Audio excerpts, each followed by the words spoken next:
کسی کا حق کھانا اور پھر یہ توقع کرنی کہ وہ انسان جنت میں جائے گا، بالکل اسی طرح ہے جیسے کوئی انسان ظلم کرتا ہے اور پھر یہ سمجھتا ہے کہ میں بچ نکلوں گا اللہ تعالیٰ کی پکڑ سے۔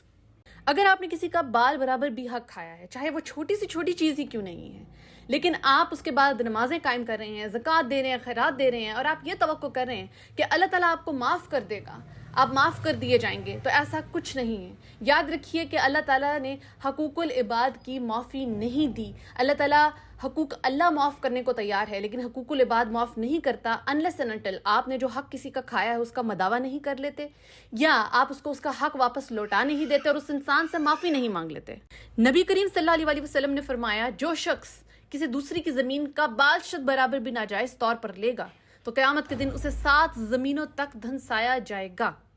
اور پھر ایک اور جگہ انہوں نے فرمایا، صحیح مسلم میں ہے، کہ جس شخص نے کسی مسلمان کا حق جھوٹے قسم کے ذریعے مار لیا، جو کہ عام آج کل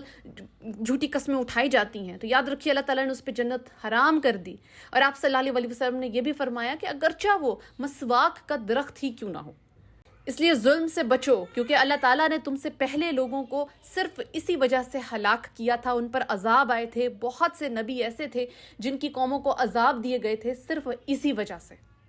آپ کے تمام اعمال غرق ہو جاتے ہیں۔